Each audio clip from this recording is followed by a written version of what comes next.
दलवाईजी, मी just घरी आलो आहे. एक तर उद्याची मीटिंग कन्फर्म करा आणि मी तुम्हाला जे मेल केले ना आज त्याची हार्ड कॉपी सगळ्यांकडे असू द्या उद्या. हां, and ask everyone to be on time tomorrow. Yes, see you. Yeah. Meera, I am really sorry. खूप महत्त्वाची मीटिंग होती, सो यायला उशीर झाला मला. तू जेवलीस?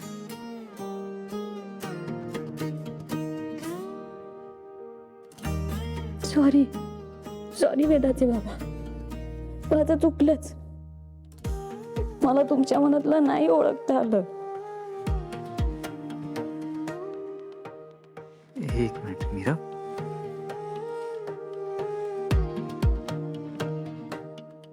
नाही समजू शकले म्हणजे काय झालंय?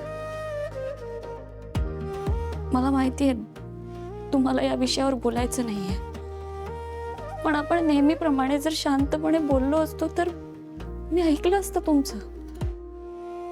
कदाचित त्यावर काहीतरी उपाय सुद्धा निघाला असता. मीरा, मला खरंच कळत नाही तू काय बोलतेस. त्या विषयावर बोलायचं नाही अशी शपथ घातली आहेत ना तुम्ही मला. मी शपथ घातली? कधी? अहो, ऑफिसमधनं तुम्ही लवकर आला होता फाईल घेण्यासाठी. अशीच फाईल होती, तेव्हा शपथ घातलीत ना तुम्ही मला. मी दुपारी आलो होतो ही फाईल घ्यायला. हो, याच रंगाची फाईल होती. मीरा, एकतर मी सकाळी जे निघालोय ते आत्ता परत घरी आलो. दुसरी गोष्ट, ह्या टाईपची घरात या कपाटात एकच फाईल आहे जी मी तुझ्या समोर काढली, हो की नाही?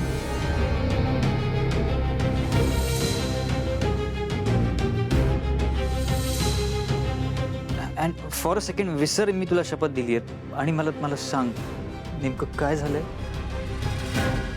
तुमच्यासमोर मायाचा विषय काढायचा नाही अशी शपथ दिलीत ना तुम्ही मला. आणि का तेही नीट सांगितलं नाही. मी बायको आहे तुमची. तुम्ही असं कोणाशी बोललेलं, मायाशी बोललेलं मला नाही आवडत. तरी सुद्धा तुम्ही सतत मायाशी बोलत असता. मी स्वतः माझ्या डोळ्यांनी पाहिलंय. माया तुमच्या जवळ येते, तुमच्याशी बोलते, तुमचा हात पकडते आणि तुम्ही सुद्धा तिचा हात पकडता. मला नाही आवडत. आणि तुम्हाला माहिती आहे ना माया कशी आहे. तुम्हाला फसवण्याचा तिचा काहीतरी प्लान असणार आहे. तुम्हाला कळत नाहीये का? मी इतकं सांगते तुम्हाला तर तुम्हाला माझं पटत असते. हे बघा वेदाचे बाबा, माझं प्रेम आहे तुमच्यावर, खूप जास्त प्रेम आहे. का वागताय असं? काय चाललंय? हा, काय बोलतेस? तुला तरी कळतंय का? माया, एका वाक्याच्यावर मी तिच्याशी बोलू शकत नाही, रादर तिच्याकडे बघायची इच्छा नसते माझी. आणि तू इतक्या कॉन्फिडेंटली, इतक्या ठामपणे तू आरोप करतेस माझ्यावर मायाला घेऊन. काय चाललंय तुझ्या डोक्यात?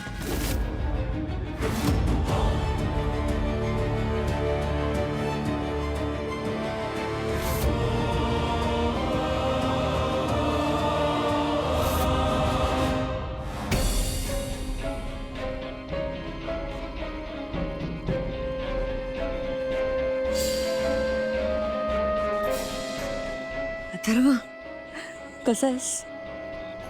मी बरा आहे. तू कशी आहेस? तू आहेस सध्या इथे. मी मस्त आहे. मला खूप स्पेशल आणि डिफरंट फील होत आहे. मीरा तुला काही बोलली? नाही, मी तिकडे थांबलोच नाही.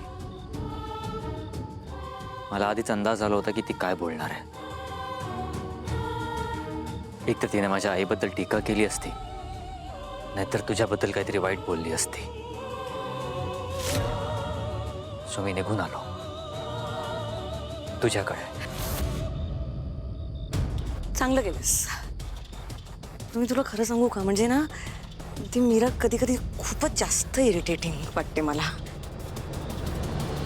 अथर्व, तुम्ही का असं वागताय मीरा सोबत?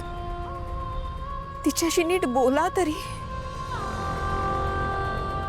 काय करू मी? पण असं अथर्व, तू असं दरवेळेस निघून नाही येऊ शकत ना. त्यामुळे मी काय बोलते, म्हणजे तुझ्या मनात तिच्याबद्दल जे काही आहे ते तिला एकदाच सांगून टाक. सांगेन, लवकरच सांगेन. मला पण या सगळ्या गोष्टींचा सोक्षमोक्ष लावायचा आहे.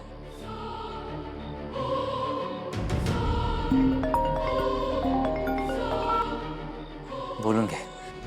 अजित सगळ, तू ना. मला काम आहे, आपण नंतर बोलू. बाय.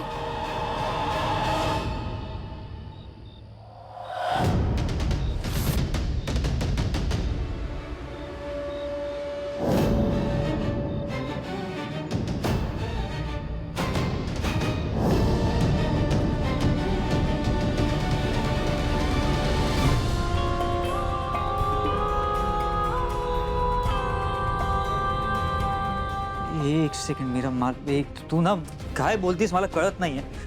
बस बस बस एक मिनिट, बस प्लीज. काय चाललंय तुझं? हा, प्लीज असं नको वागूस. अगं तुझ्या अशा वागण्याने मी तुझ्याबद्दल काय विचार करेन ह्याचं तरी भान ठेव. बाकीच्या सगळ्या गोष्टी समजू शकतो, पण तू माझ्या कॅरेक्टरवर डाऊट करतेस ते मायाला घेऊन. माझी आणि मायाची काय हिस्ट्री तुला माहिती आहे ना. असं डोक्यावर परिणाम झाल्यासारखं काय इतकं रॅन्डम बोलतेस तू? गेले काही दिवस ना तुझ्या मनात काय चाललं मला अजिबात गेस करता येत नाहीये. मीरा, प्रत्येक गोष्टीची एक लिमिट असते. मी दरवेळेस नाही तुला समजून घेऊ शकत. तू असं काहीतरी रॅन्डम बोलणार असशील, काहीतरी रॅन्डम विषय काढणार असशील, माझ्यावर डाऊट करणार असशील तर मी, हे कसं शक्य आहे?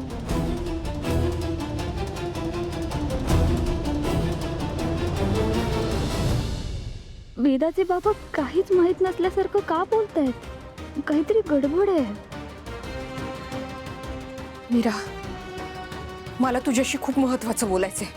नक्की काहीतरी गोंधळ आहे. चल इथून. वेदाचे बाबा, सॉरी, आपण नंतर बोलूया. मला काम आहे, मी आलेच. हा, मीरा, आपण बोल.